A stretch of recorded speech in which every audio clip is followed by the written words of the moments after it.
How's it going, everyone? It is I, Anime Outlet, and this is What If Deku Had a Chaos Quirk, the movie.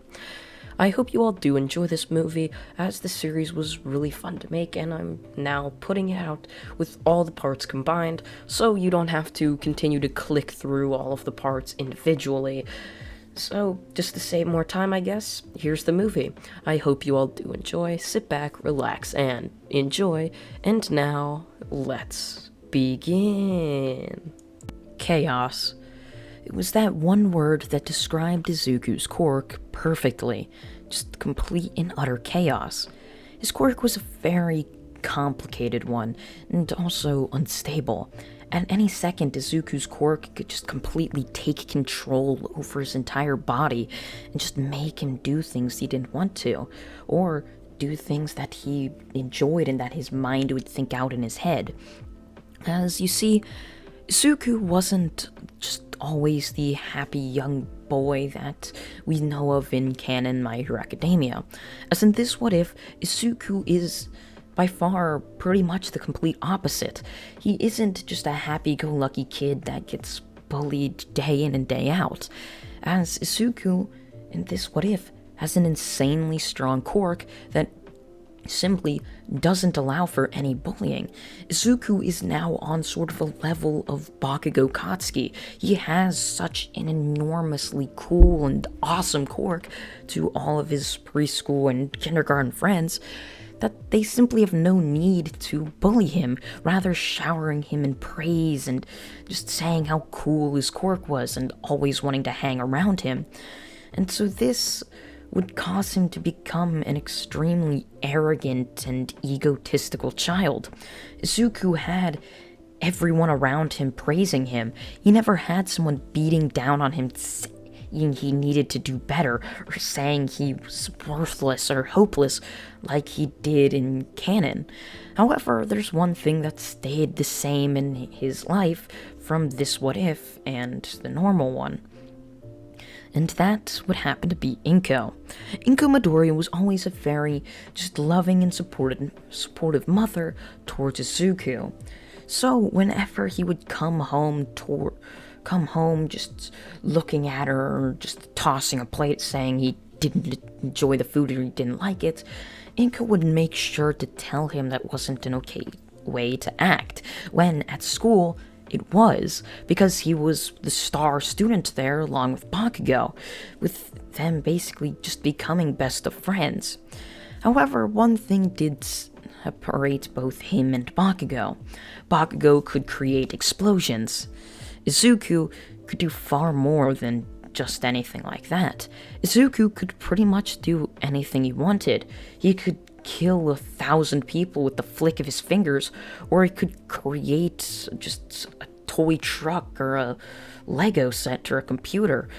Izuku had the power to do anything. It was complete anarchy. There was no control or limiting factors over his quirk. Izuku was just overpowered, and so this would cause the 4-year-old, if he were to go into any temper tantrums with the snap of his fingers, his mother could just disappear. She would cease to exist.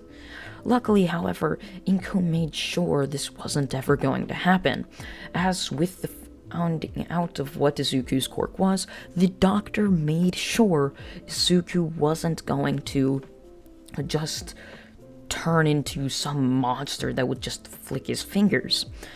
However, we cut to see the doctor walking into a room with a looming presence over him. All for one, he would say, I think we found one of our star student. Oh, really? Why? Why do you say that? Well, you know you've been looking for a successor. I found someone who's perfect for the job. Someone whose quirk has no limiting factors at all. He can do whatever he wants. Really? You don't say. What's this boy's name? It's Izuku Midoriya. Izuku Midoriya. Huh. Alright, I'll do some research. All for one would say the Quirk doctor, going to his computer, typing in the name as Hisashi Midoriya and Inko Midoriya would end up coming up. As there, Izuku would end up just popping up as well as their child. As he would end up seeing that Hisashi Midoriya was a just superhero in the United States, having to work abroad, as that was just what he decided to do. So seeing this, All for One decided to make a visit to the United States. And one thing led to another, and Hisashi was found strung to a metal pole, just with blood trickling down, forming a puddle beneath him. So with the death of Hisashi, Inko would be contacted that her just husband and Izuku's father was found dead. So with Hisashi out of the picture, All for One would begin his plan to create a presence around the arrogant little child's life. So a year would pass as Izuku would now turn the age of 5. Completely strong, full of raw talent, All for One would make his way into Inko's life along with Izuku's.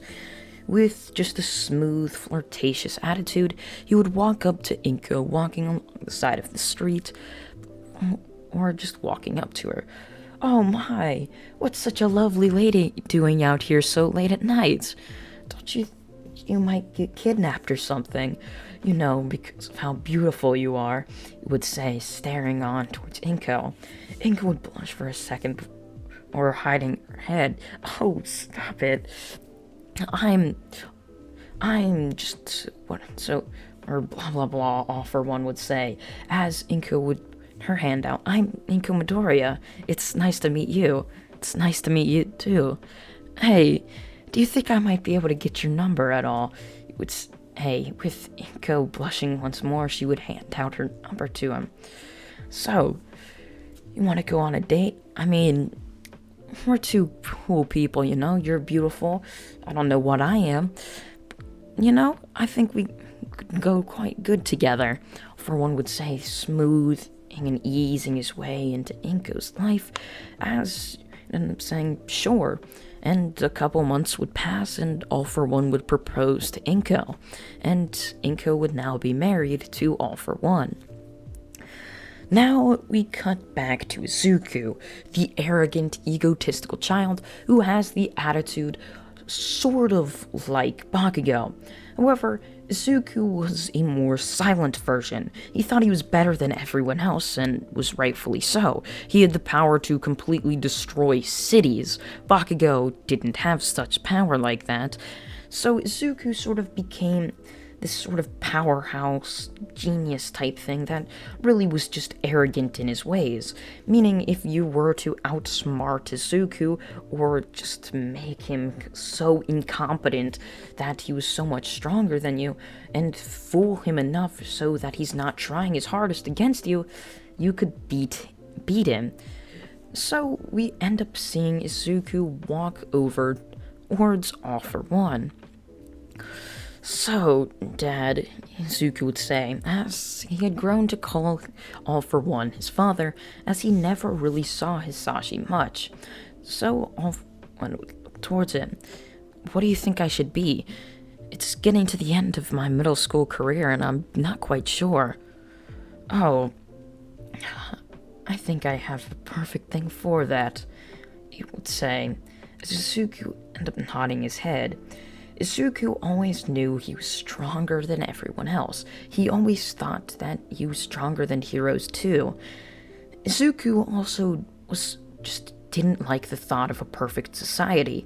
His Quirk name was literally just chaos.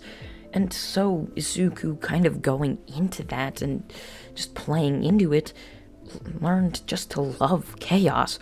He loved watching natural disaster movies and all of that. Something about death just intrigued the young boy's mind.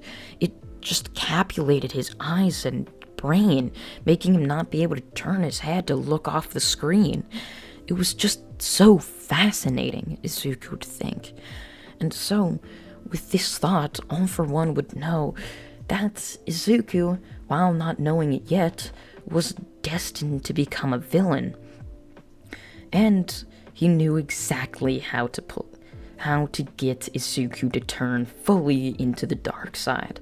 As Izuku was swaying more towards the villainous side, however, there still was a very young, passionate side to Izuku that wanted him to become a hero and save people.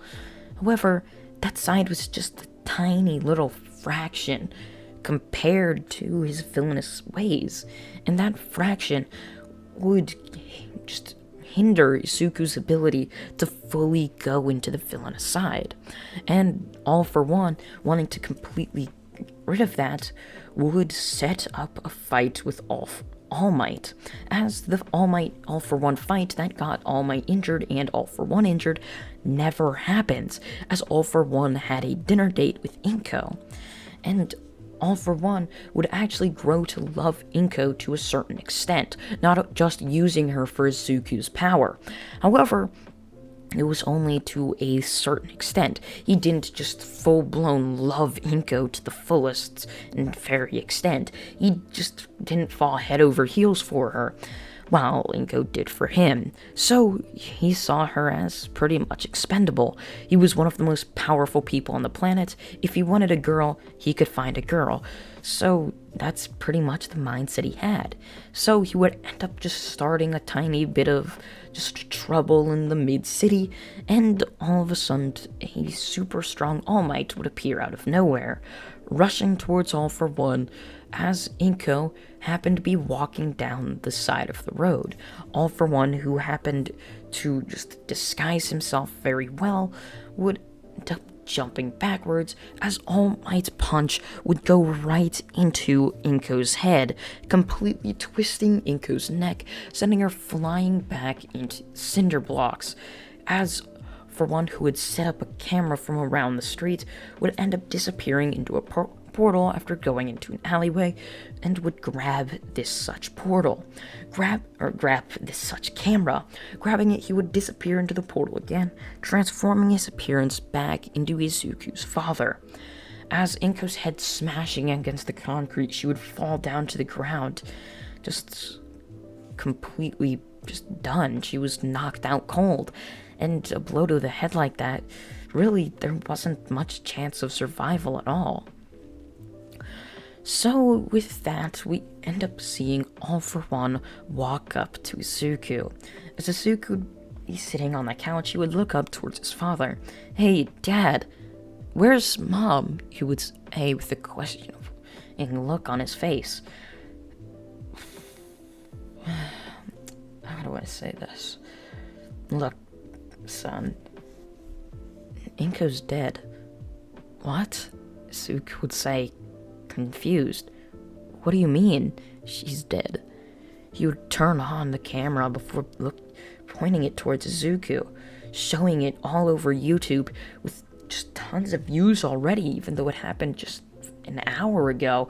It would show Inko being punched right by All Might with no villain even in view, as that part had been cut out by All For One, which looked like All Might purposely punched just a casual old lady just walking on the side of the road. As Izuku would see this, his eyes would widen. What? No, All Might wouldn't do something like that. He wouldn't. Izuku was kind of confused. He would look on towards the TV, turning it on, wondering if it was true, and sure enough, the video was playing on the news. Izuku just didn't believe it at all. Inko would be pronounced dead, but would be transferred to UA's finest medical facilities, hoping that they can somehow do something, not wanting All Might's reputation just to drop so much. And now, that little fraction would become even more little, going from maybe 1/10 of Izuku's mind still stuck on heroes to 1/1,000th to 1/10,000th, and to even 1/10 or 100,000th. Izuku just completely had lost faith in all heroes. He didn't know why All Might would do such a thing. It didn't make any sense to him. no sense at all. But yet, All Might had killed him, or killed her, and now he was stuck without a mother. No one to love him or say goodnight to him every single day. Izuku would shake his head before All For One would end up creating a portal underneath Izuku. How do you feel about that, Izuku? I don't get it. This doesn't make sense. Oh, and another thing. Do you know the number 2 hero, Endeavor? Yeah, why? He was found out to be abusing his wife and children. As well, they've luckily been rescued by the police officers. But it goes to show, even the top heroes can't be trusted at all. They're really just corrupt people. And though society may label us as villains, I strive to make society greater. Something without these just human pieces of trash, just punching random innocent bystanders, or abusing their own family. No one should have to go through that. No one should. These people are meant to protect us, not kill us. You're right, Izuku would say, gripping his fingers, as All For One, who had taken a break from villainy to get Izuku in, had now returned to just a new facility made by the Quirk doctor, who was extremely rich off of being a doctor. With this new facility, All For One walked up to his seat, sitting down. Welcome, my son, Izuku, to the League of Villains, he would say.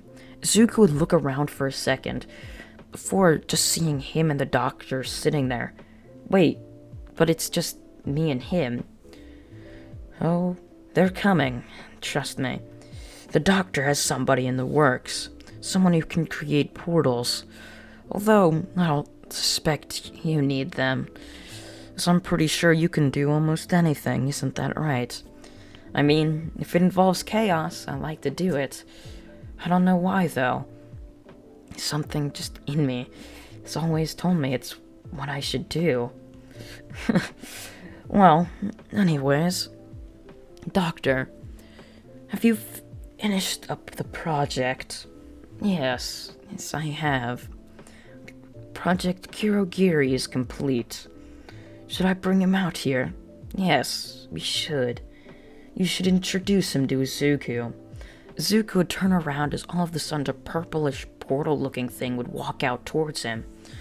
Greetings. Who are you? This will be your new master, Izuku, alright? But you'll be referring to him as his villain name, just so his real identity doesn't get out there. Yes. What would that be? Well, Izuku, what do you want it to be? Chaos, yeah. That. You and me have always just been so good at coming up with names. So, Kurogiri, this is Chaos. You'll refer to him as that unless you're in private quarters like this. But if you're in public, don't refer to him as that as either.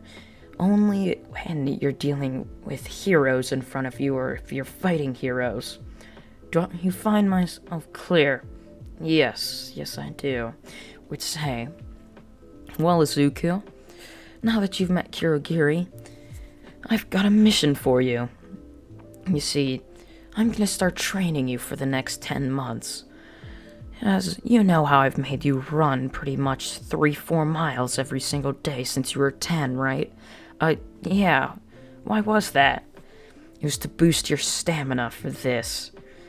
And so over these next 10 months, you're gonna just have so little sleep and you're gonna be so tired. It's gonna be insane. You see, I'm training you for the UA entrance exams, as your mission is to invade UA and give us all the information from the inside out.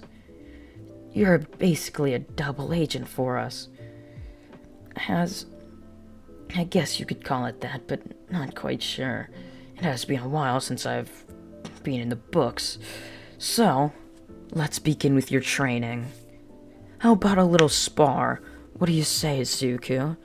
You want to fight your old man? Would say, reaching out his hands, going into a fighting stance, as Zuko would smile towards All for One. Finally, something fun to do. However, in this spar, you can't use your Quirk. Let's see how powerful you really are without your almighty Quirk. Because there's a hero out there that will come along who can erase your Quirk with the snap of a finger, just like you can do anything to this world with a snap. And he's gonna come along, and he's going to kill you, because that's the best thing he can do. As if he can erase your Quirk, he's going to have to kill you to ensure that it stays erased forever. So, let's see how good you are with no Quirk, huh? All for One would say, cracking his knuckles, staring on towards Izuku. Izuku would rush right on towards his newfound stepfather, going in for a punch.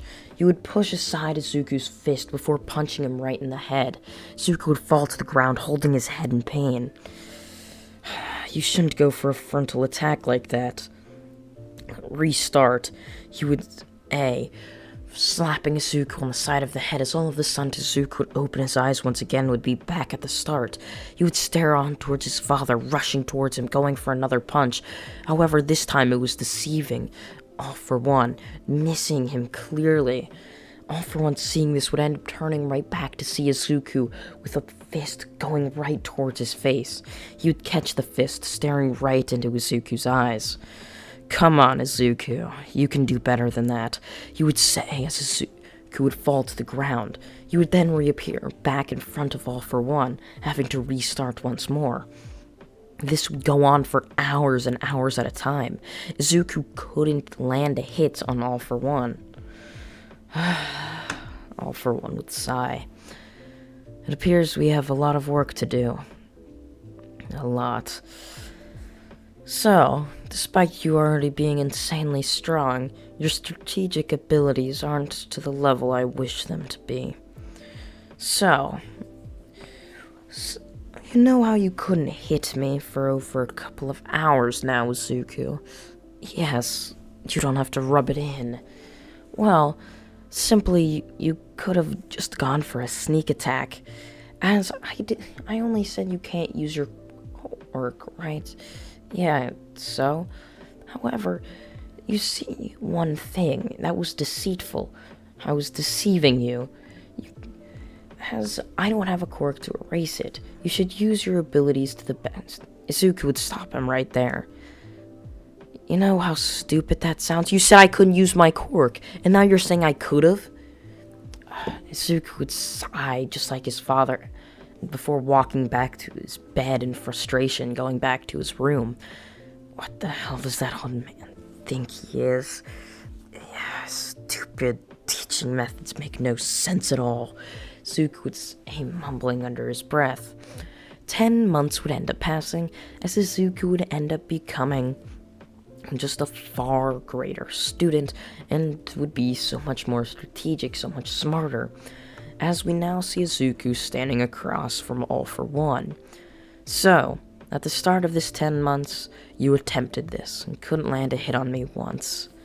Let's see how many you can land on me now. He would say, getting into a stance as Izuku would launch himself towards him, as both of them would end up being sparring, going back and forth, trading blow for blow.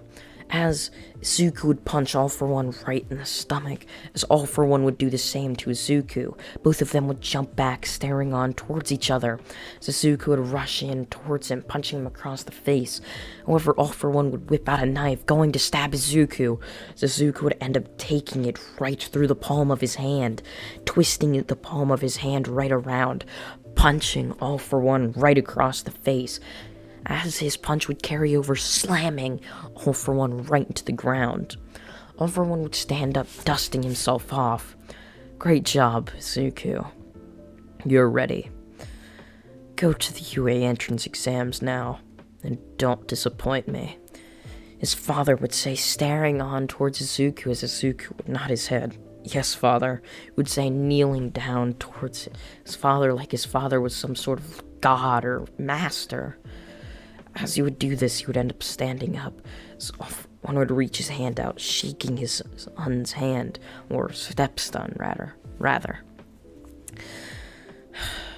You better not fail. My entire plan is counting on you.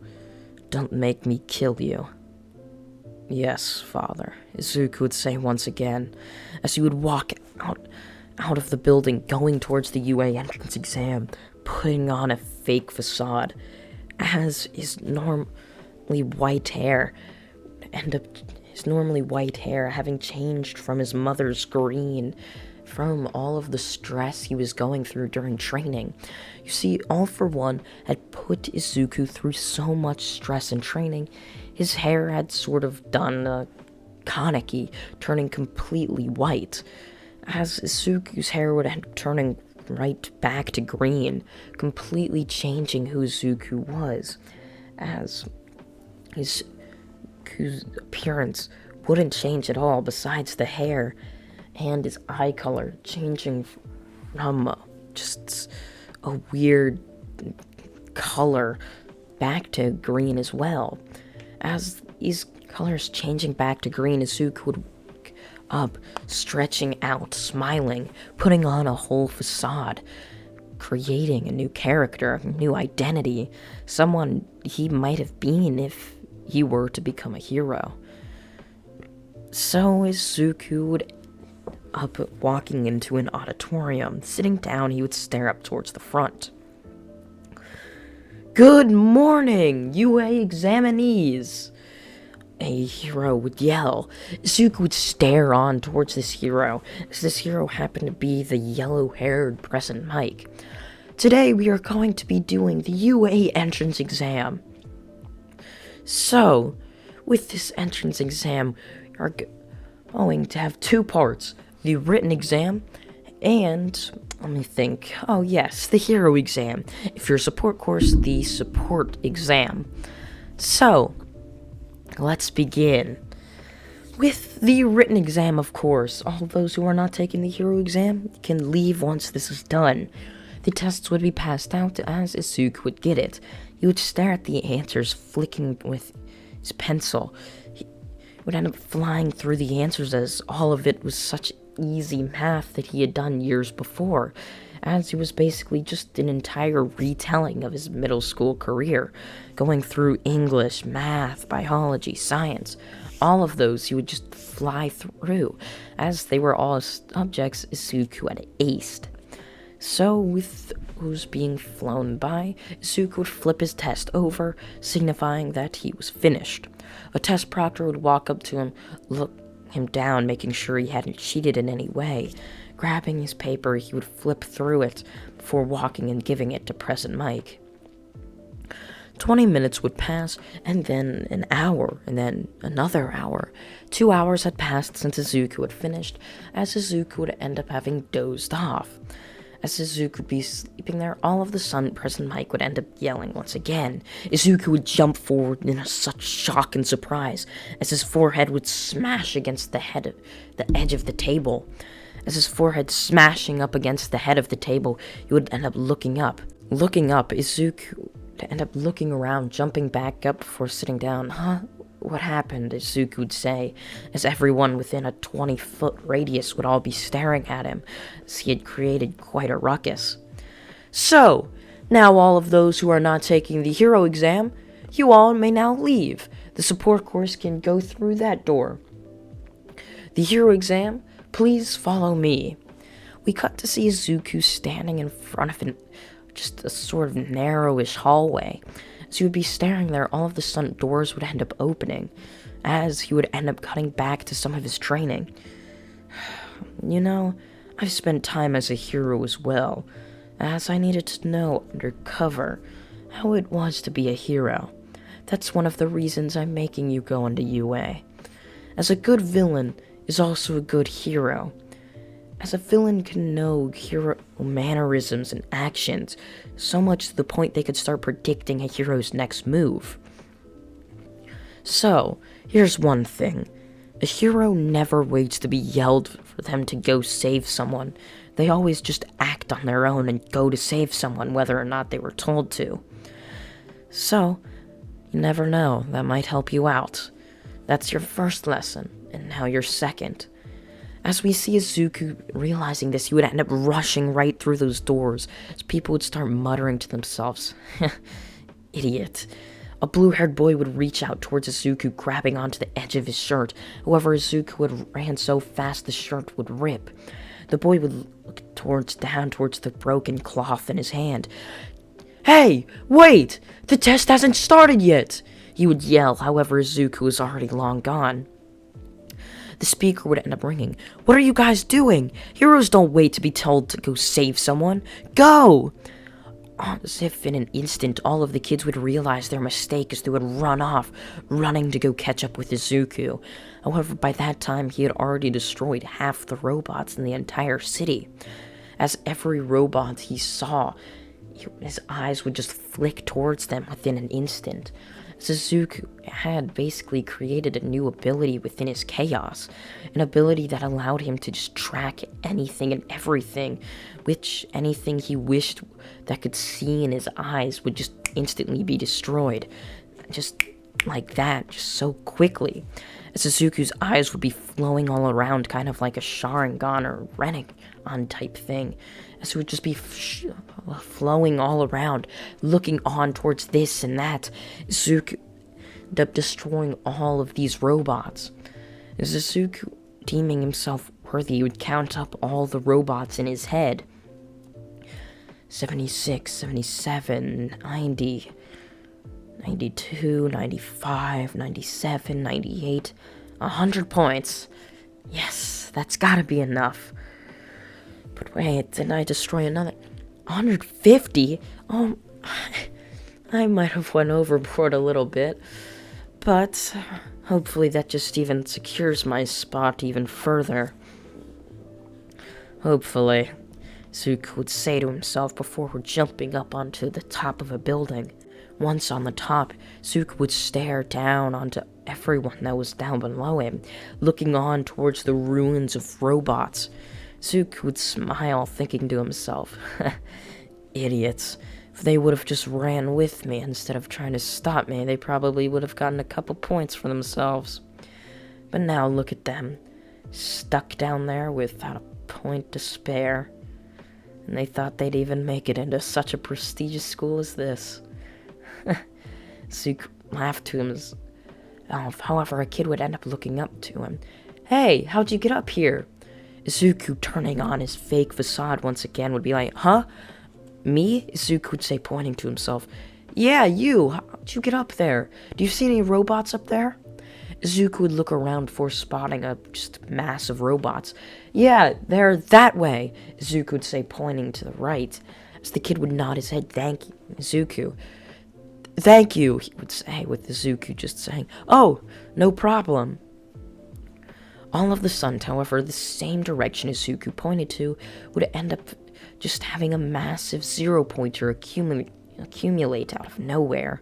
This zero-pointer would tower over the entire city, staring on towards every last contestant. And within an instant, red dots would appear on every one of the contestants' foreheads. As a counter timer would start counting down. 30, 29, 28, 27, would continue counting down as Izuku, realizing what was about to happen, would jump into action. As he would jump down to the road, rushing towards the zero-pointer, pushing the kid he had just spoken to back. "Hey, what's that for? Get out of here," Izuku would say, as he would end up grabbing hold of air within his palm. As all of the sudden, he would turn completely black. Izuku would jump up right towards the zero-pointer.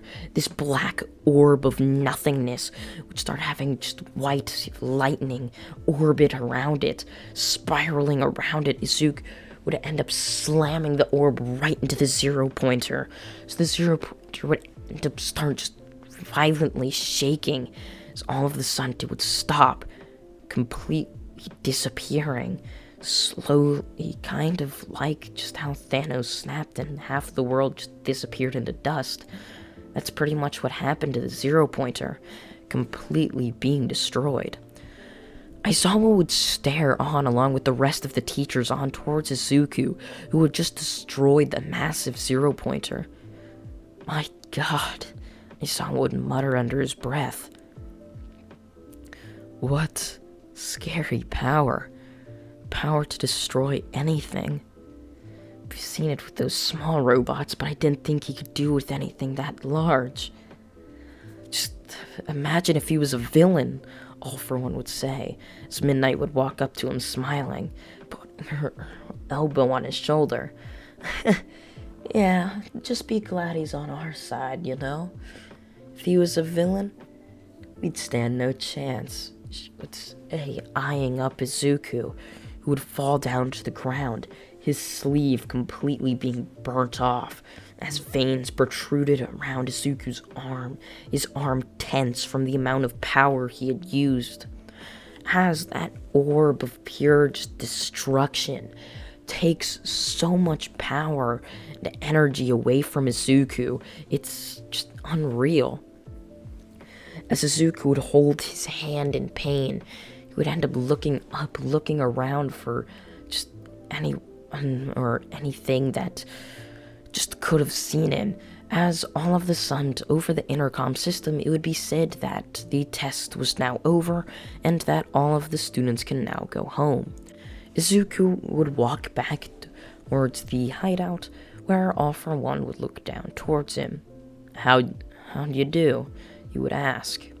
We cut back to see all of the heroes sitting around a massive conference room. So, this kid's for sure cut for Class 1A. Oh yes, no doubt about it. His level of power was insane, and the level of control he showed while destroying hundreds of robots was also quite just advanced. Not even some third years in the hero program are able to do that. Yes, well, those are third years in classes like 3B. 3A is far more advanced than that, but that's a given. They've got 3 years on it by this point. So, Class 1A, Aizawa, will you take this kid? I'll think about it. It sure looks like he has potential, but maybe not. Maybe this is his limit. Do you think he could get any stronger from the point he's at? Well, it depends. We'd have to allow him in, for sure. Well, if it depends, you see, I only want kids that have limitless potential, you know? Aizawa, that can't be determined. So, how'd it go? We cut back to All For One asking Izuku, as Izuku would end up smiling. I think I did quite good. I even showed the Chaos Orb. One of my special abilities. That's good, letting them know what kind of power you hold. Maybe you'll end up scaring them. What's it matter? At least you say you'll get in. This getting in's really the only part you need. You also can't get caught. Can't get caught how? Izuku would ask, looking on towards his father. Well, you just cannot get caught. You're going to be feeding us information and answers. And I don't want you to get caught and possibly thrown in jail. Even if I did get thrown in jail, I'd probably just break out. Plus, I've got this entire facade, Izuku would say, swiping over his face, as his green hair would turn completely white, along with his eyes. Izuku would smile towards his father. My disguise cannot be seen through. We cut forward 2 weeks to see Izuku holding a letter in his hand with a UA seal right on top of it. Izuku would smile looking down towards it before walking over to his father. He would slide it on his father's desk. Is this what you wanted? Izuku would say, smirking. Well, I guess you made it, huh? Good luck. Yui's gonna be probably a lot harder. I think you're overestimating it, father, Izuku would say, with another smirk written on his face. All those kids, they didn't understand a thing you taught me, and they wouldn't have just understood it to the level I did. They were so much weaker than me. I can't believe it, actually. Are heroes really getting weaker? Well, if I were to explain this, heroes are actually getting stronger as generations pass. Eventually, the body's not going to be able to handle how powerful quirks are. It's just going to cause them to simply explode, trying to use such a powerful quirk. So, actually, they're getting stronger, but they might also be getting stupider. So, who knows? Well, good luck with school, I guess, he would say as we cut forward a week to see Izuku walking on the side of a highway. Izuku would be staring at all of the cars passing, zooming by him, as his green hair would flow in the wind, as semi-trucks would just zoom right past him. Izuku would look at them, just smiling. I can't believe I made it. I honestly just can't believe it, Izuku would say, shaking his head, as he would end up making it into the UA campus. As Izuku would be walking, all of a sudden, an explosion would go off as a girl would come flying out of nowhere with rocket boots stuck on her feet. Izuku would look up before putting his hand up, grabbing her right by the collar of her shirt. Izuku would bring her down, but she would look at him. Whoa, hot stuff, why'd you grab me? I'm just trying to test out my new invention here, he would say, looking towards Izuku. Well, it kind of looked like you were in trouble, Izuku would say, smiling, showing off all of his teeth. She would look at him for a moment before whipping out a tape measure, measuring around his body. You're actually the perfect size for one of my inventions. Here, come on, come with me, she would say, pushing Izuku along. Izuku would just put up a finger, but I'm gonna be late for class. That doesn't matter right now, just come with me. You owe me one after all, she would say, shaking her finger in his face. Izuku would sigh for a moment before just giving up. Alright, so what was this invention of yours you're talking about? See, this full body suit, designed to give the user incredible strength, she would say, or just putting Izuku right into the suit in the support course classroom. As Izuku would be in it, he would stand in it for a second before moving his arms in a very mechanical way. There's not much movement here, Izuku would say, before balling up his fingers in a fist. He would look right towards a punching bag, winding back his fist only a couple inches as he couldn't go too far back, before exploding his fist forward right into a punching bag, going right through a wall. Just like I thought, makes everyone insanely strong. She would say, writing down a bunch of stuff on a clipboard before asking Izuku to kick another just punching bag. Izuku would look towards the punching bag for a moment, taking a step back before kicking it, exploding the punching bag as tiny little pellets would fall out of it. Well, that concludes my testing, she would say, as right as she finished, the bell would ring, saying Izuku was late. Izuku would get out of the mechanical suit, or saying goodbye to the strange girl that Izuku sadly didn't get the name of. Izuku would be walking down the hallways as he would finally end up finding Class 1A. However, all of a sudden, before Izuku could open the door, all of his other classmates would end up rushing off down towards the locker rooms. We cut back just a couple of minutes to see Aizawa slowly stroll into the Class 1A classroom. You would look around the class before seeing Izuku was strangely absent from, just his class. He knew Izuku was in Class 1A, his own class, so where was he? It didn't make sense. Why was he missing all of a sudden? You'd look around the class for a couple of moments before just sighing. Maybe that dumb kid actually accepted another school. It doesn't really matter anyway. I'll find another prodigy like him eventually, Zaw would say, thinking to himself. We cut back to see Izuku about to open the door before all his classmates would run off. Aizawa would give a blatant look towards the boy before handing him a PE uniform. You're late. Yeah, sorry about that. I don't care. Excuses are excuses. Please, just follow them. He would say, pointing towards this class that were slowly disappearing into the distance. Izuku would nod his head before exploding off using his legs, rushing off towards his class, easily catching up with them. Once Izuku would catch up with them, he would follow the boys into the boys' locker room before putting on his PE uniform. Once on, Izuku would stretch out for a second before asking what they were about to do. Some of the kids would look at him for a second before asking who he was, as they hadn't seen him in the locker room. Oh, I was just late. How are you late on the first day? Some kids would say and think in their head, looking with a questioning gaze towards Izuku. However, Izuku really just didn't care.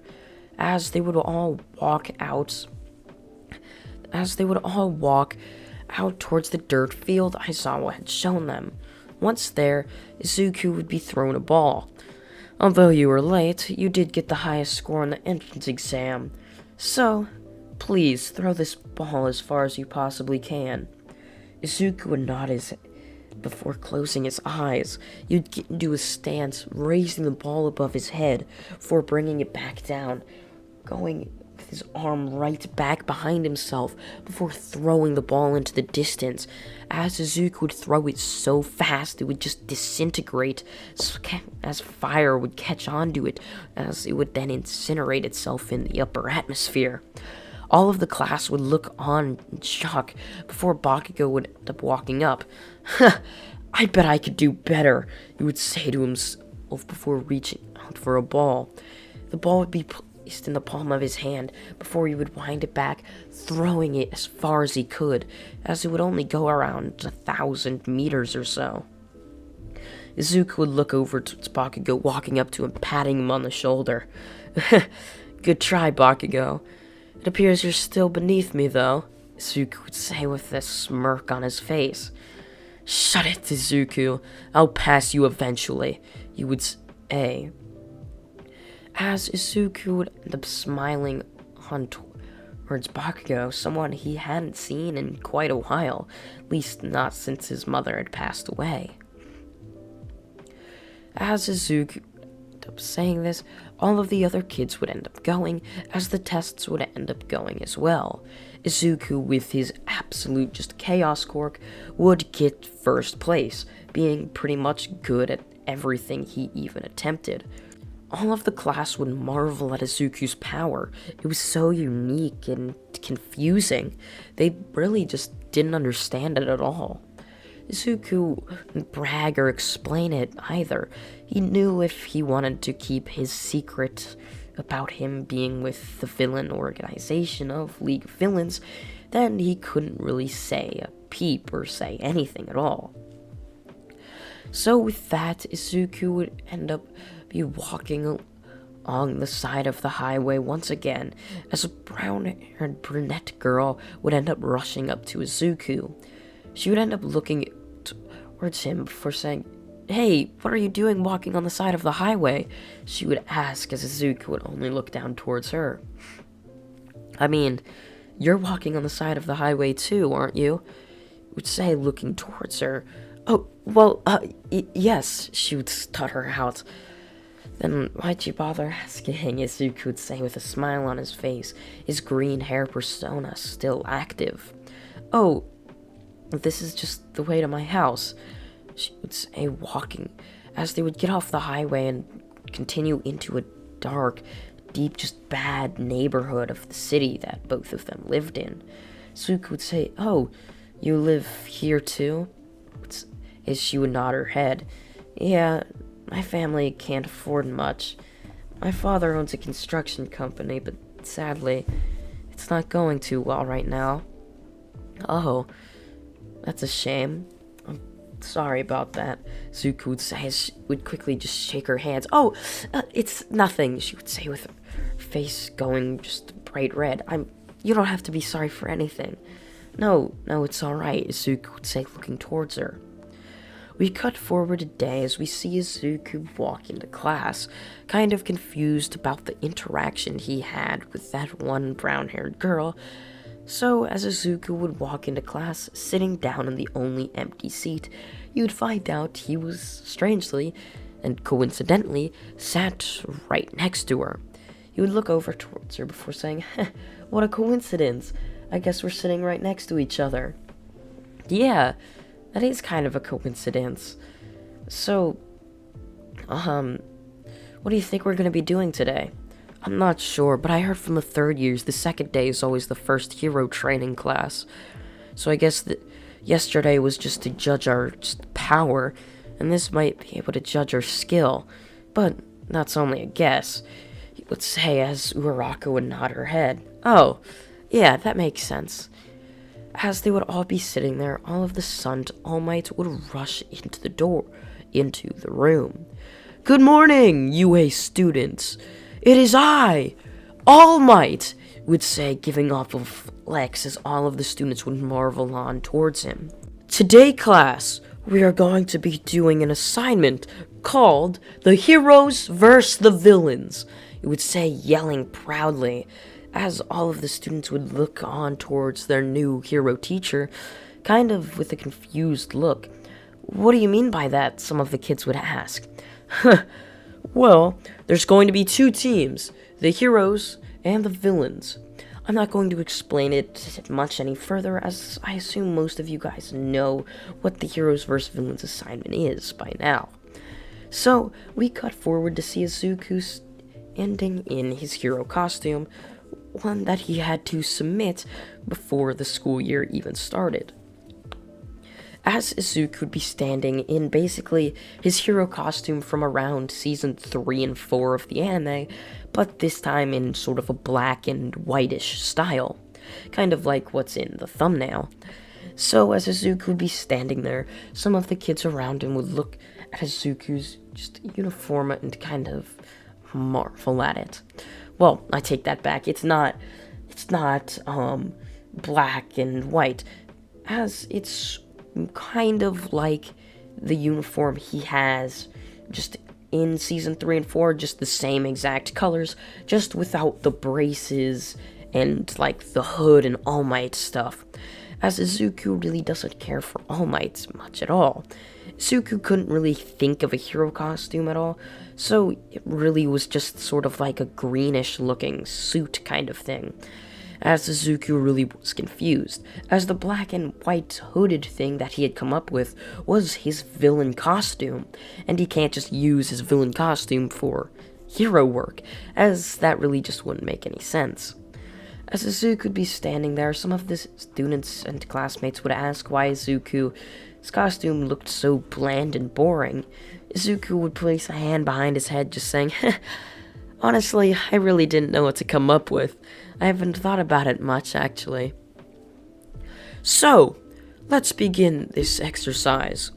The first teams will be, let me think here, Izuku and Bakugo versus Uraraka and Todoroki, All Might would say, as the 4 students would nod their heads.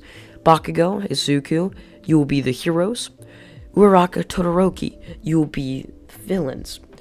"Good luck," Uraraka would say towards Izuku. Izuku would nod his head. "As to you as well," Izuku would say.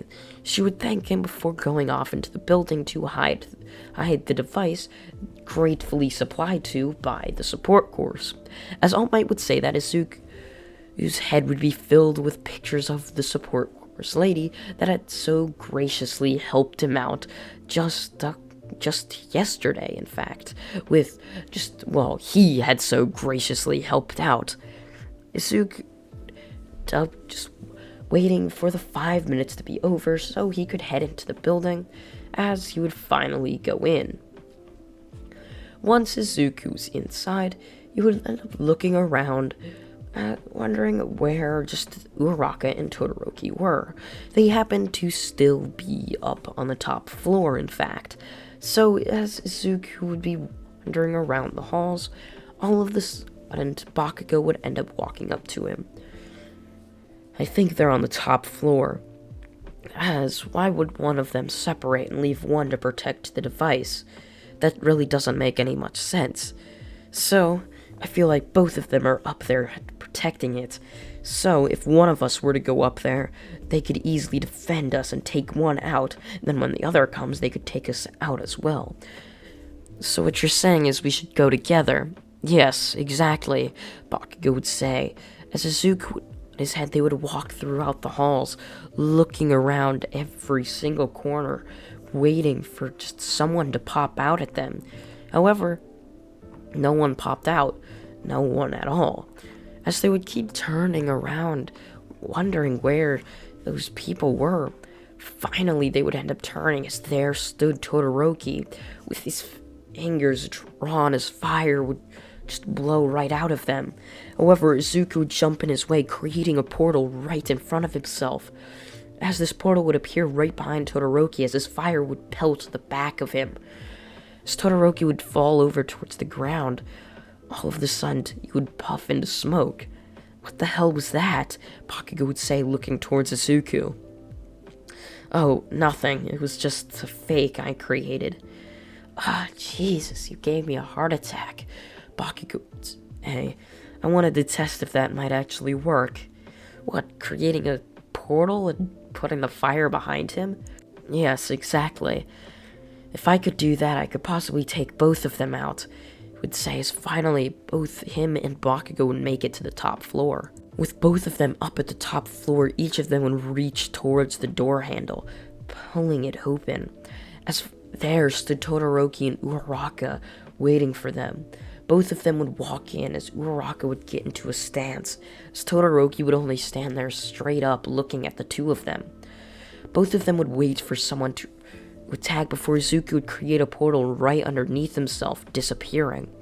Todoroki, seeing this as an opportunity, would jump right towards Bakugo, with his ice drawn out in front of him. He would slash the ground as an iceberg would come out of nowhere.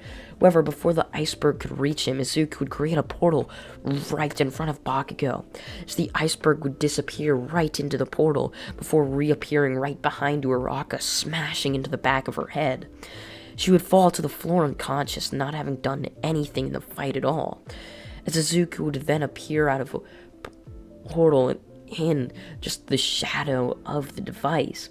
As Izuku would go increasingly reaching towards the device, all of the sudden Todoroki would be there blocking the device, going for to punch Izuku's head. However, Izuku would duck underneath it, dodging, going continuously, trying to reach the device. However, all of a sudden, Uraraka would appear out of nowhere. You think I'd go down that easily? She'd say, holding on to Izuku's hand, just not letting him get any further.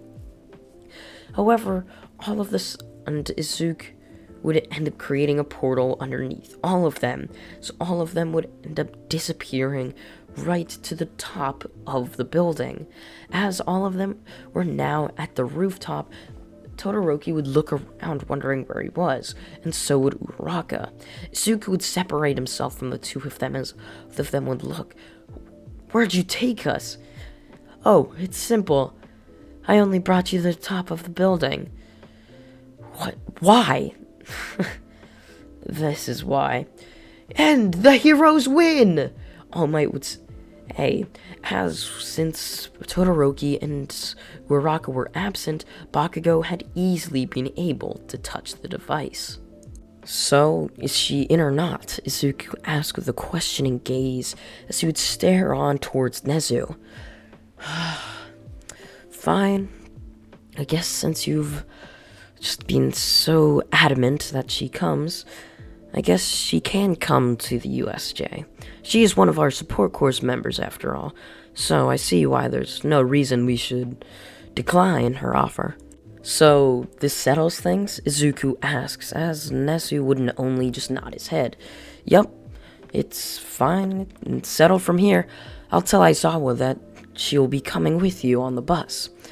Alright, that's great, Izuku says, before walking out of Nezu's office.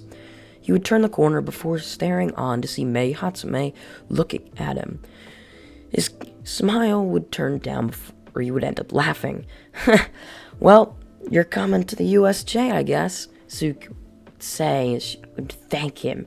But yes, I can finally just test all of my new gadgets, she would say, pulling one out of her pocket. She would, holding it, Izuku would just say, please, not right now, I don't feel like testing things with you, Izuku would say as she would only just laugh. Oh, come on, Izuku. Really? You don't wanna just test out this thing? It's really cool, she would say, pressing a button as a laser would end up peering right out of it. She would hold it out in her hand before slicing off one of the doorknobs to Nezu's office. Izuku would quickly grab it and turn it off before putting it in his own pocket. Mei Hatsume, please, are you really trying to get all that stuff I just had to negotiate for? Or are you just to be taken away? Like, come on, Izuku would say, staring at her just with a shaky gaze. And look. The next day, Izuku would walk into class as he would end up staring on towards Aizawa, who would end up telling all of them to go get their hero costumes on and to go down into just the bus bay and get on. They would all get on as Izuku would end up seeing Mei Hatsume rushing down. Suzuku, still not on the bus, would end up stepping out of line before walking over to greet her. I see you finally made it, Izuku would say as she would nod her head. Yeah, I just had a lot of stuff to grab, she would say with her hands full. Well, the bus does have a weight limit, so I don't think you can take a lot of that stuff. Izuku would say, staring down at her arms that looked to be struggling very much as they were both shaking under the severe weight she was carrying. Izuku would grab some of her stuff before walking onto the bus, as it would then drive off. Arriving at the USJ, all of the students would end up walking into the building. They would marvel at its beauty and size before a purplish portal would open up, as they would all stare down towards it. What is that? Many of them would ask, as they would be looking on towards it. So all of this, and a hand would peer out of its portal as it would reach on towards all of them, reaching towards them. However, they were quite far away, around just at least 300 feet. The hand would reach up towards them, grabbing them in the air, as finally tons of villains would just explode out of the portal, as now an army would stand before all of the students. How? What is this? Many of them would mutter to themselves. However, someone would finally speak up. They even have fake villains here, too! This place is insane! How? How'd they even manage to do it? Are these all paid actors? Because if they are, that's gotta be expensive. Some of them would say before a portal would open up beneath all of their feet. These aren't fake villains, Aizawa would mutter under his breath. There aren't what? Many of them would say before falling down into a portal. Once falling down into there, all of this just be right there, looking around, wondering what had happened. Where are we? Many of them would say, as they were now all just scattered throughout the USJ. Izuku would be smiling to himself, knowing that there was little plan in this action. Izuku had just told all for one they were going to be going to a place called the USJ, which Izuku had searched the UA campus for while on a walk during his lunch period. And once he had found it, he would end up giving the precise address and coordinates so that Kirogiri could just get all of them there. With all those villains there, Izuku would play the role by also defeating some villains, as he would end up being dropped into the ship. The ship and lake zone, Izuku would defeat the villains, helping his classmates survive. As would all be there. All of the sudden, a massive Nomu would peer out of the water with shark fins lining his back. Just looked like a complete monster. Izuku and his two classmates, Tsuyuasui and Mineta, would both stare at the devilish thing before them. He would look towards them with a creepy gaze before reaching their hand out towards it. As it would reach its hand out, all of a sudden Izuku would end up just staying still as he would stare towards it. As there, he would reach out towards Mineta, grasping its head as its jaws would open up wide before he would devour Mineta whole. As Yuasui, staring there right in front of the action, would just be shocked. Right as the Nomu was about to devour Yuasui, Izuku would jump into action, elbowing the Nomu right in the stomach, sending the gray shark thing flying into the water. That should deal with it for now, Izuku would say, nodding his head, before grabbing her wrist, pulling up the crying Asui up and out of the boat, as Izuku would then jump over to the land, setting her down. I can't believe these villains somehow managed to get onto UA property. I know, right? She would say, stuttering under all of her tears. She just didn't know why this was happening. She was also confused and scared at the same time. She wanted to be a hero, however, she hadn't faced anything like this. She had just seen someone, one of her classmates, who she wasn't particularly friends with, but had just seen someone she had gotten to know die right in front of her, and it was very stressful for the young frog girl. Izuku would stand there peering over the rock they were hiding behind, seeing the Nomu brutally beat Aizawa, and Izuku wouldn't interfere, as he would end up masking this by just being too scared that he would end up dying. And so Aizawa, in fact, would end up getting his life stripped away, as the Nomu would grab Aizawa's head, tearing it off, as Aizawa's limp body would drop to the floor.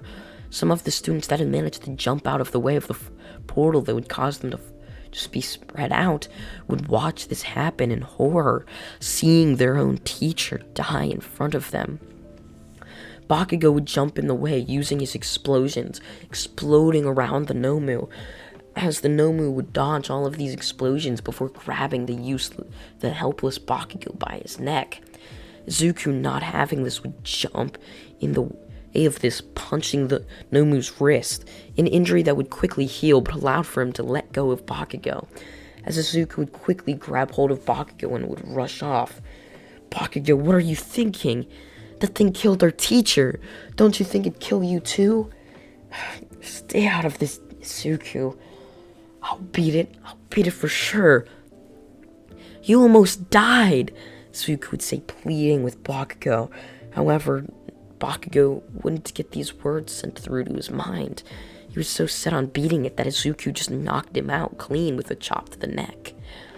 I can't have you die, Bakugo, Izuku would say, staring on towards basically one of his childhood friends. As Izuku just had that brotherly rivalry with Bakugo, and seeing him die, he just couldn't have that. So Izuku wouldn't let that happen. Ever he would jump back, going back to Tsuyuasui, where he would be stopped by Shigaraki, one of the new members of the League who had been found on the streets, homeless and in despair by All for One. He would grab him by his shirt collar, lifting him up. What are you doing, Izuku? Stop interrupting these plans. Izuku would twist his hand back, putting his fingers into just all together before punching Shigaraki right across the face. The Nomu's head would violently turn, going towards Izuku. However, he would disappear into the shadows, going right back to help Tsuyuasui. A couple moments would end up passing, as finally a shining yellow figure that happened to be the student's hero course teacher would end up arriving.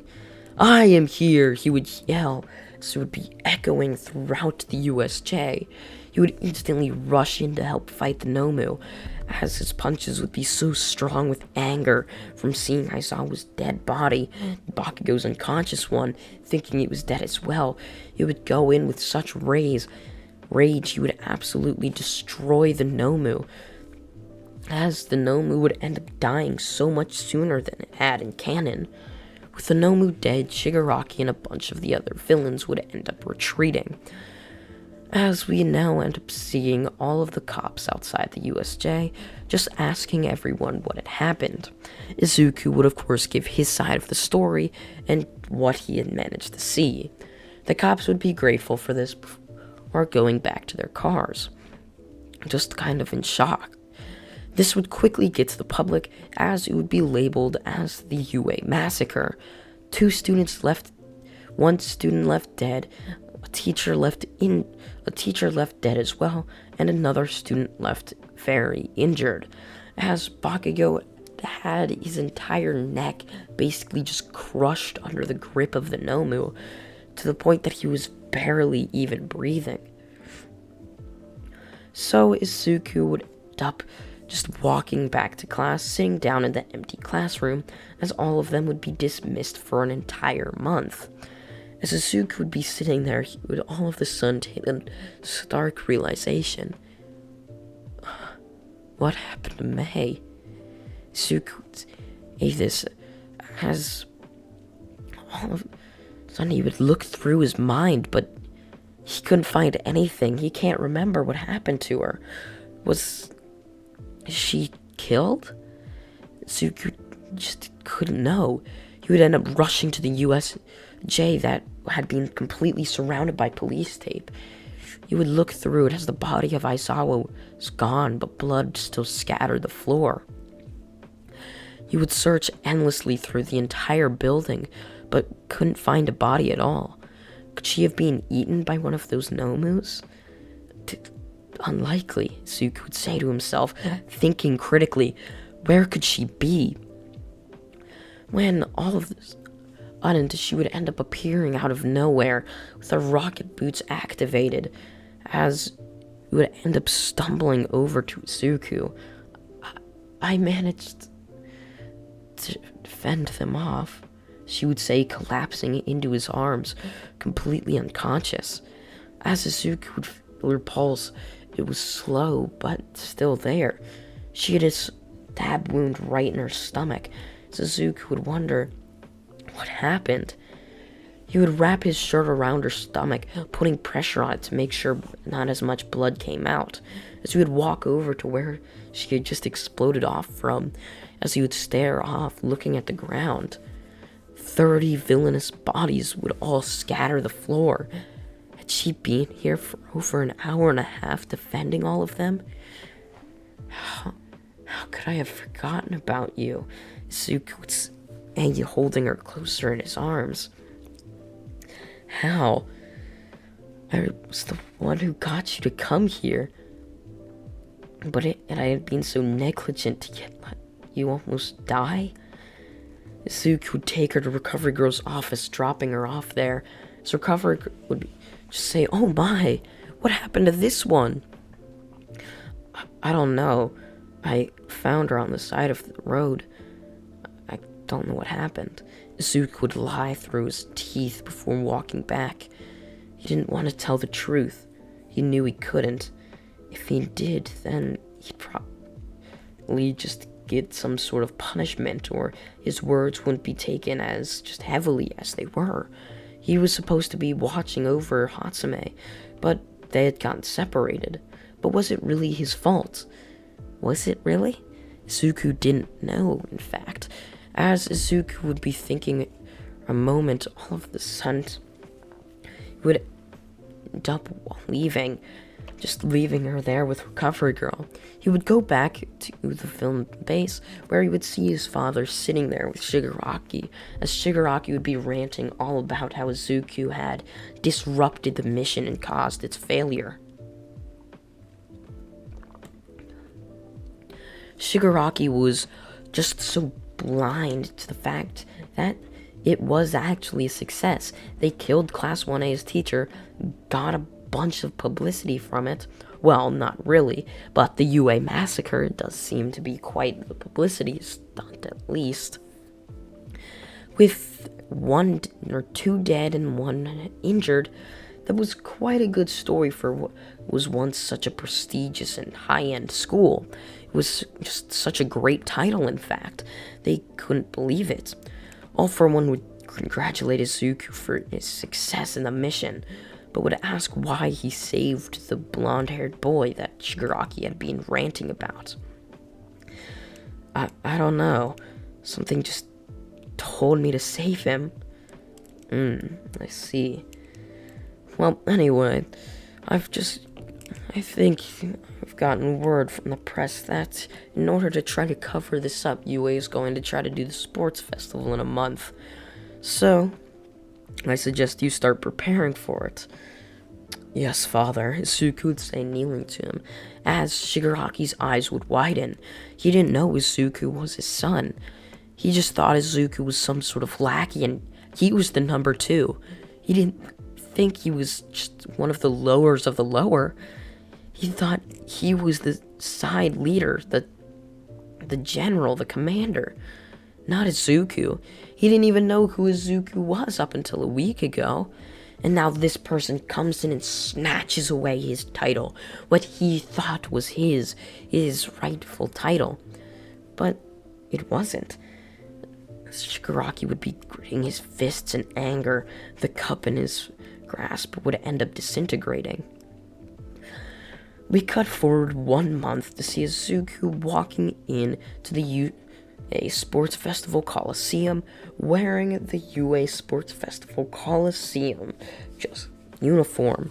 It had a massive U and A on it, as Izuku would be walking out along with his class of Class 1A. The entire crowd would cheer. However, some of the students would be gritting their teeth. Are we just supposed to forget? One of us died, and our teacher Aizawa died. Not to mention, one of us is also still in the hospital. It's reminding of Bakugo, who was still in a coma from just lack of oxygen. Izuku was lucky he had acted when he did. If he was only a couple seconds later, the Nomu would have snapped Bakugo's neck cleanly, and for sure would have killed him. Izuku would be walking out there before being told he was the first year representative and to go give a speech. He would walk up there with Midnight whispering in his ear, "Please don't mention anything of the massacre," she would say with a low, deep voice. Suzuki would nod his head in understanding. "Good morning, everyone. I hope the sports festival is one of the best we've ever had. Good luck to all of the contestants, and good luck to the crowd. I hope this pleases all of you." Suzuki putting his hands up in the air as the crowd would all cheer in excitement. Midnight would snatch the microphone away from Izuku. "And now, let the first event begin!" she would yell, as Izuku would end up being sitting there walking back to his class. "You guys ready?" Izuku would say, looking at all of them. Some were stretching, while some were just standing still. "Yeah, let's do this, guys," they would all say before walking into the hallway.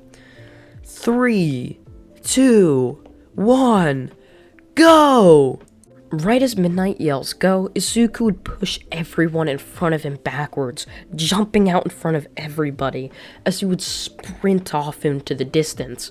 Some of the kids that weren't in the hero courses would stay down on the ground with dust covered all over their uniforms, just in shock, before getting up and chasing after Izuku, as many of them would start just being like, "What the hell, kid?"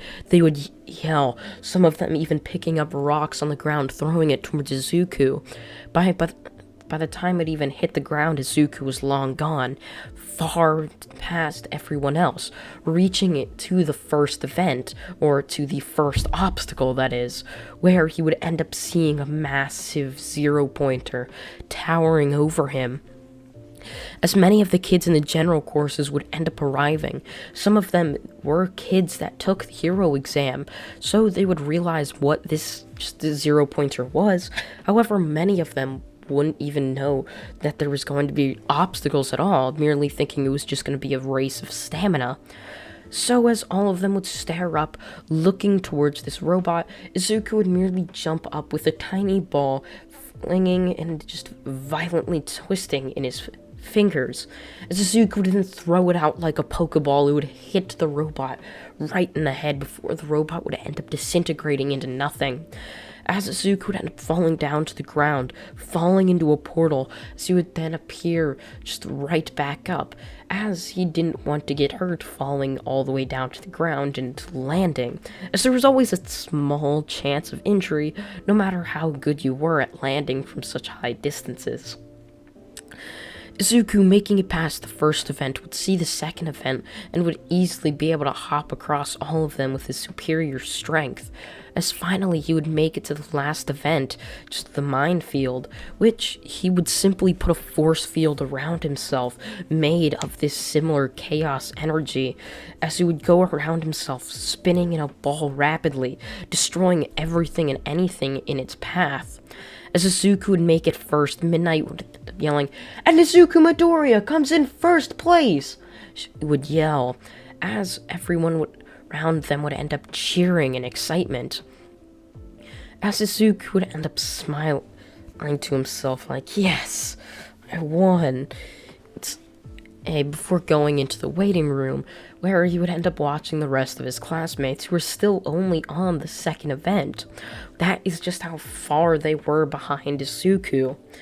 As Izuku would end up just watching all of this happen, end up having more and more people come into the waiting room before the second event would end up beginning, this being the cavalry battle. Izuku would fly through the cavalry battle, as no one even wanted to be on his team, since he had the 10 million point headband. Everyone just saw it as a disadvantage to even go on Izuku's team. No matter how strong or fast you were, they didn't care.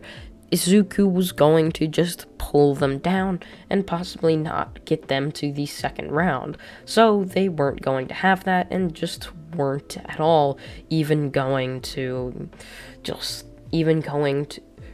be on his team. So Izuku, seeing this, would create the same kind of force field around himself, and no one would even get closer. However, this force field was weaker. Instead of being made of that same so destructive chaos energy, it would rather be made of just energy that would be more acidic, just burning when you would touch it, but it wouldn't completely disintegrate your entire body when it even made a single slight contact with it. So Izuku would win that and would end up going on to the third and final round, the 1v1 tournament. Izuku, being first in each round, would be called to go first in the 1v1 tournament's first round. There, he would end up going with the person that's happened to get fourth in the cavalry battle and last in the race. This would, of course, be Shinso. Izuku would walk up onto the just sort of arena type thing, staring on towards Shinso. As the match would begin, Izuku would stare on towards the purple-haired boy, sort of adding towards an effect. As he would be staring towards him, all of a sudden, Izuku would fall to the ground down to his knees. As Shinso would kind of look on, confused and shocked at the same time. "Oh," he would start, "are you so weak after getting those 2 first places? Have you really used up all of your energy?" Izuku would look towards Shinso, staring him right in his eyes. Izuku's head would wobble before he would collapse down into the ground. Right as Midnight was about to call the match, Izuku's body would sink into the floor. As he would be sinking, all of a sudden, a single hand would protrude right from the ground, pulling down on Shinso's leg, as Shinso would disappear into the ground as well. So all of a sudden, the two of them would explode out of the ground. Izuku, right in Shinso's face, would punch him across across the face, as part of Shinso's tooth would chip, falling to the floor. Izuku would then jump closer towards Shinso, grabbing his head and slamming him to the floor. As blood would start draining out of Shinso's skull, Izuku would continue the barrage of punches onto him, not even using any powers of his quirk besides that one just disappearing move. As Shinso would end up lying on the ground, so slow and barely able to move, his shaky arm would raise a finger, signifying that he was dropping out of the fight. Midnight would call the fight then and there, saying Izuku Midori was the winner of the first round. The second round Izuku would be in would be him versus Shoto Todoroki. As Izuku would be facing off against Todoroki, all of a sudden the round would begin. He would stare towards Todoroki, who would end up sending a massive iceberg right towards him. However, Izuku would put a single hand out, so the iceberg would completely disappear, as a single disk of chaos energy was there, so powerful and hot that it completely burned through the ice. Todoroki would see this completely shocked.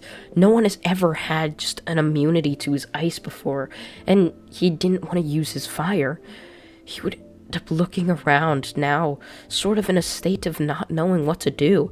He couldn't use his ice, as Izuku was just going to use his quirk and burn it all, and he didn't want to use his fire. He didn't want to submit to his father's will.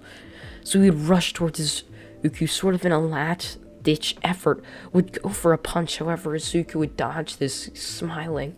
"Come on, Todoroki, you're gonna have to do better than that," would say, jumping backwards.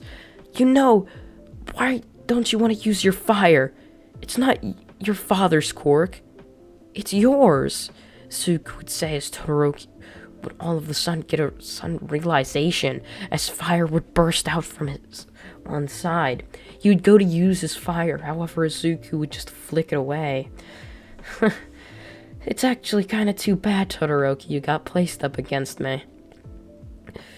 As you see, both your quirks are completely useless," Izuku would say, appearing right behind Todoroki, slashing his neck as the limp body of Todoroki would fall to the ground. "You're just too weak for me right now. I know you'll get better, though," Izuku would say, smiling on towards him, as Todoroki would lie on the floor, just completely unconscious. The semifinals would be Izuku versus Tenya Ida. As Izuku would stare across from the speedster, he would all of this jump towards Izuku with his speed blaring. He would rush, going in for a kick. However, Izuku wouldn't let this happen, blocking it with his elbow, as Ida would all of a sudden feel a crack within his foot. He would fall to the ground, holding his foot in pain and agony, yelling, asking Izuku what the hell he did to him. "Oh, it's quite simple, really. The force of your kick against my elbow caused your foot to break, pretty much. Well, some of your bones in your leg broke. I'm not quite sure which ones. It's up to you if you wish to continue, but since you're mostly a leg guy, I really wouldn't suggest it. Any more movement from it could possibly pose you to not be able to walk again," Izuku would say with a cold, straight face towards Ida, as Ida would stare on, shocked towards what was usually a happy-go-lucky person in their class, now all of a sudden so serious and quick to the point, saying that Ida should drop out, or else he might not be able to walk again. Such serious words Ida had never expected to hear from Izuku's mouth. So Ida would drop out of the fight, as Izuku would be awarded the victory. With Izuku now victorious, he would end up standing across from his childhood rival, Katsuki Bakugo. With both of them standing across from each other, Izuku would smile, wishing Bakugo good luck as the match would begin. As the match would begin, Izuku would rush right towards Bakugo, punching him across the head before punching him right under the neck bone, or the jawbone area. As Izuku would punch him, Bakugo's jaw would be forced upwards, causing him to look up, as there he saw a Chaos Orb spinning right down towards him. As he would make contact with his face, burning off some of the skin there. Bakugo would jump back, holding his pain in agony before shaking the pain off, using his explosions to rush towards Izuku, going to explode in Izuku's face. However, Izuku would dodge this. "Come on, Bakugo, you can't be this weak," Izuku would say, appearing right back behind Bakugo, grabbing him by the neck, putting an arm to his back, holding both of Bakugo's arms, pulling them back before kicking forward. As Bakugo would start screaming out in pain, Izuku would continue to dislocate Bakugo's arms and shoulders. Bakugo would plead with Izuku to stop. However, all of the smoke would appear all around Izuku and Bakugo. Izuku's hair would end up just shifting from green to white over and over again, as his pupils and eyes would shift from green to white as well. Izuku would snap both arms back, dislocating both of them, as he would then appear right in front of Bakugo, who is now on his knees. Izuku would lift Bakugo's jaw up to face him. "You see, Bakugo, we're both very different now," Izuku would say, turning away, losing eye contact with him, looking on towards the crowd that wasn't visible due to the smoke.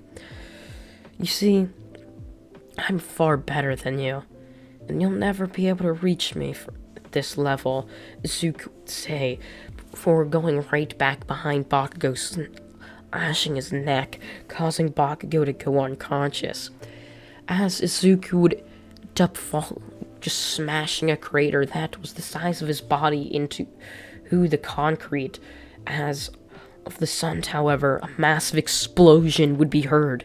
Izuku would jump up as the smoke would dissipate. Izuku would look around as there stood All For One, towering over everyone. Izuku's eyes would widen, his hair now back to green and so his pupils.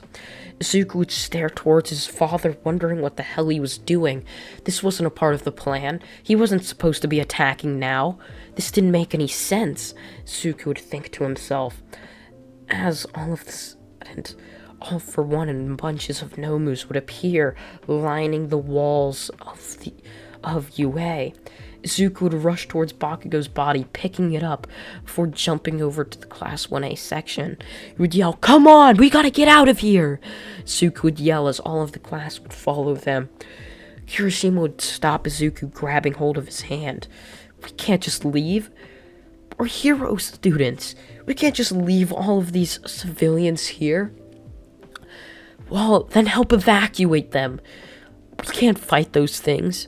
You saw what they did at the USJ. You saw what they did to Aizawa," Izuku would say, shaking his head. Kirishima would close his eyes as his grip would tighten before letting go.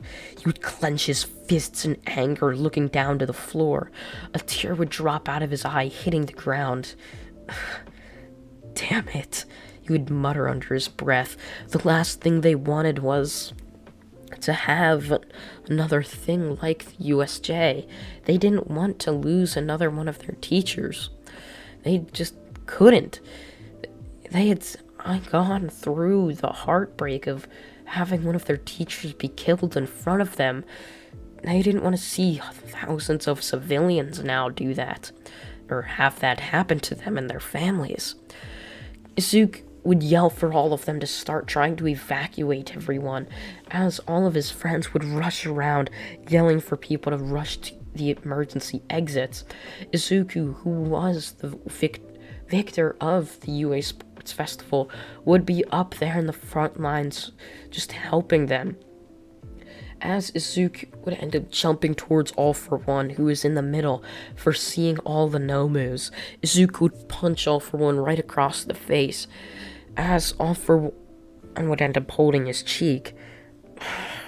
"Boy," he would say in a dark voice, "what is the meaning of this? What are you doing? We didn't ever have any plans of this. I know. Sometimes you have to just act off schedule. So, I presume you're gonna fake fight me to make it seem like you're not a villain? I guess that has to be done. I'm already right here, Izuku would say, quickly dodging a punch from All For One, leaning backwards or doing a backflip sort of somersault roll kind of thing back. Izuku would get into a stance before rushing towards All For One, dodging a barrage of fists before clocking All For One right in the jaw. All For One would end up laughing, for stretching out his arms for a quick second, looking down towards his son. So be it then, he would say, cracking his knuckles, rushing on towards Izuku. Izuku would continue dodging, however, a couple of the punches would land. Some of his classmates would look down towards Izuku, seeing him have all of these punches be landing on and on towards his body. They would yell for him, "Izuku!" Many of them would say from the stands. However, he couldn't hear them. He was too busy fighting. All of the sudden, however, this body that was just being used as a punching bag would disappear in just a puff of smoke, as there stood Izuku behind All For One, holding him back or snapping All For One's neck. However, it would instantly regenerate, so All For One would pick him up by his neck before All Might would stand there, grabbing a hold of All For One's hand. "That is enough, All For One," All Might would yell, as All For One would look towards All Might with a smile on his face. "Oh, All Might, it's a pleasure seeing you here," would say, so All For One would punch him across the face, sending him flying backwards. All For One would get up, cracking his neck. "So, let's begin with the fight then," with a cracking his knuckles once again, but this time for real, as he really wasn't going hard on Izuku, and Izuku wasn't going hard on All For One either, as Izuku knew deep down that he could kill All For One. However, he had no need to. There really wasn't any reason to even kill him, so what really was the point to it? Both All For One and All Might would continue on their attacks. However, they would both injure each other in the process. So those injuries that they didn't receive, like All For One's respirator he needed after the fight that injured All Might, as well, those injuries would both happen now, meaning All Might would need to look for a successor just far less urgently as well, as he could go 100% up until this injury he gets with All For One in this exact fight. As both of them injured would retreat, as all of the Nomus would be taken care of by Endeavor and a bunch of other heroes, as we end up seeing all of Class 1A standing outside of All Might's just hospital room, many of them clenching their hands, thinking they can't have another Aizawa on their hands. All of Izuku's classmates would stare on towards the limp body of All Might, who was sitting in a hospital bed. Meanwhile, Izuku would be staring, with his eyes fixated on All Might's body. Just echoes of words would go throughout his head, twisting Izuku's thoughts, causing him to go deeper down into insanity. He would stare on towards the shiny yellow hero's body, thinking to himself, "Should I do it? Should I kill him?" All of the sudden, without even realizing it, Izuku would teleport right beside All Might's body, his arm raised up, his white energy radiating around his hand, as he would slash down, cutting All Might's head clean in half, as all of his classmates would stare on, looking at him quite in shock, wondering what was wrong with him, what had happened to Izuku. Bakugo and Todoroki would both jump in, holding Izuku down, as Izuku would be shaking his head. What happened? He'd mumble to himself, as both Bakugo and Todoroki would be looking at Izuku, just asking him what the hell was that? Why did he kill All Might? Why did he kill their teacher? They didn't understand it at all. Surely Izuku wasn't a villain, right? right? They would all question themselves in their head. They didn't understand it at all. Izuku's green hair would turn completely white, along with his pupils turning white as well. He would stand up, looking towards all of them, pushing Todoroki and Bakugo off of him. It was the smart choice to do, Izuku would say in a cold voice, as all of their classmates would stand there quite confused. They were in UA and no guards were there protecting All Might's body. However, when flatlining or the heart monitor went flat, Recovery Girl would rush in to see Izuku standing there with both Bakugo and Todoroki down on the ground, with him standing over them. She was confused, pushing past everyone, going on, looking towards All Might. As she would see All Might's head cut clean in half, she would look around, wondering what was going on, like any sane person would do. She was confused. She had just seen someone that she had seen basically grow up and grow into the #1 hero, and she had just basically seen him die too. She was honestly so confused. However, this confusion would end as Izuku would look towards her, basically giving her a look that just said, "I did it," before he would put his hand into a finger gun position, firing back as a small ball of chaos would hit Recovery Girl right in the forehead, causing her to disintegrate into nothing. All of Izuku's classmates would stare on towards Izuku's power, just kind of confused. He was a god. They had all just stared at him as with, like, nothing, no power at all. He had just basically completely disintegrated Recovery Girl. As this would be happening, Izuku would push past Bakugo and Todoroki, along with the rest of his class, walking down the stairs, as all of them would start trying to do attacks. However, Izuku would merely just block them. When will you all realize that happy-go-lucky person that you thought was real never really existed? Izuku would say with a cold voice, walking down the stairs of UA. He would make it to the front as there stood Mei Hatsume, waiting for Izuku to basically get out of school. As she would stand there, she would see all of the kids attacking him. She would rush over to help, only to realize this wasn't the Izuku she knew. This was completely different. Izuku would look at her for a moment before pushing her aside as well. She would look at him with tears going down her eyes, but couldn't say a word at all. She was just too heartbroken to see someone she thought she had known walk right past her. As Izuku would make it outside of the gates of UA, he would create a ball of pure chaos in his hand. He would be holding his wrist, trying to stabilize it, before he would wind it back like he was pitching a baseball, throwing it right at the UA building, completely disintegrating it, causing for Nezu and all the teachers inside to fall to their deaths. As this would be happening, Izuku would then look towards them, turning around. "Are you all done?" Izuku would say in a cold voice. They would look towards him, honestly just confused and weirded out at this point. They didn't understand what was happening. They didn't fully grasp that their school they had gone to was completely gone. It wasn't going to come back. Izuku would stare on, looking towards them, or he would end up creating another bubble within his hand. He would look towards them as all of them would then have a force field go around them. Izuku's hair would flash a green right back as he would smile looking towards them. His hair now green, his hand out with a white chaos orb. "Goodbye," Izuku would mutter as the chaos orb would absorb itself into the force field, as all of them would then disappear, completely gone.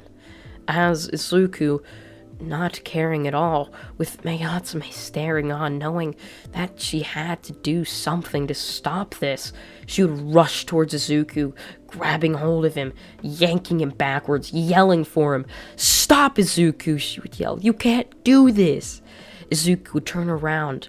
"I can't do what?" he would say, his hair now back to white. He would look towards her, wondering what she was talking about, before pushing her to the ground. "Please, don't make me laugh," Izuku would say. However, he wouldn't destroy her, merely just letting her be, letting her live with something that she probably thought she could have just prevented. As Izuku would end up walking back to the villain base, All For One watching the news would end up seeing him arrive. "I'm quite surprised. I can't believe you actually managed to kill him." "You probably should have just killed him during the sports festival. There really wasn't any point of waiting, besides you being able to get onto the UA campus and completely destroy it. I'm actually quite thankful you did that. You actually saved some time for me." "See, father," Zuko would mutter to himself, looking on towards his father that now had a Darth Vader-ish looking helmet donned over his head.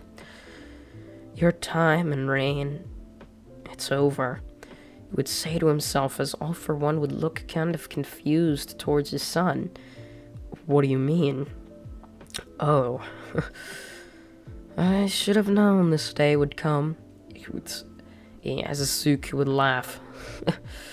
"Don't bore me with a cliche speech. I don't really need it. I've heard it over 1,000 times already," Asuka would say, as he would look towards his father one last time before creating another orb, destroying him. All of the people around would look on towards Izuku, someone they had merely just thought of as a UA student, many of them not knowing Izuku was a part of the league. So, now that he's gone, we can finally begin an actual good way of reigning over this dreaded country, Izuku would say to all of them, many of them kind of confused after seeing their leader die right in front of them. As Asuka would say this, he would end up stretching back, as heroes that had followed Asuka to that exact location would then show up. "Are you all ready for a fight?" Asuka would say to them, as he would end up smiling in a sadistic way, creating a portal as hundreds of Nomus would pile out outside of the building. There, all of the heroes would be completely outnumbered, and as soon as Izuku stepped out there, they would pretty much all be dead, either if they were knocked unconscious or killed by the Nomus. Their body would be destroyed. As Izuku would do this, news helicopters would fly right over him, putting a spotlight down on him, kind of just wondering what was going on. As Izuku would continue just his destruction, we cut forward a month, and hero society within the country Izuku lived in was completely destroyed. Izuku reigned supreme, going just at the top of the entire country. There wasn't a president, a dictator, a number one hero anymore. Those were all gone, didn't exist. Instead, there was Izuku, who you could say was now a dictator. He ruled over the country with an iron fist. Any uprisings or heroes that tried to stop him, they couldn't do anything, as Izuku would merely just stop them with his overpowered and simply godlike Quirk. And that's basically what Izuku would end up becoming, a god. He had been called a god basically all his life by his father due to his overpowered Quirk, and his ego had started growing rapidly ever since he had joined UA, and this really didn't help it. He was told he was a god by his just underlings, the people he employed. And there was only one other person that could ever manage to stop Izuku. And that would end up having to be Izuku's son. Someone who had the exact Quirk as his own father. As Izuku's son would end up growing up, just basically watching his hearing about the heroes of just long ago, he wouldn't have the same disastrous greed for power that Izuku grew up with. As yes, Izuku was evil, but he wasn't manipulative. He wasn't manipulative like All for One. And since he wasn't like this, his son wouldn't grow up to become a hero. There was never any Inko moment where Inko would die by the hands of a hero that would cause him to become a villain. There was no reason for that. He had just grown up a villain, and he really didn't want to be one any longer. So by the time he was 10 years old, realizing all the people his father had killed, he would break away, end up joining in just a faction of heroes that wanted to stop Izuku, wanted to stop him from reigning over the country. And their whole point was around Izuku's son, training him for 10 years, and it would finally pay off, as Izuku's son would sneak back into just his house late at night and would end up fighting him. Izuku, however, would end up sensing this, knowing that it was only right for his son to end up killing him, much like he had done to his own father. And so Izuku would let it happen, smiling, as he would look towards his son, staring him right in the eyes. You know, son, no matter how much you say you'd never end up joining this, you'll end up becoming just like me. And if not you, then your own son will. Trust me, that's exactly what will happen. And that is where What If Deku Had a Chaos Quirk comes to an end. I hope you all did enjoy this series, and if you did, please consider subscribing, as I really do appreciate it, and it helps this channel out so much. And yeah, I thank you all for watching once again, and goodbye.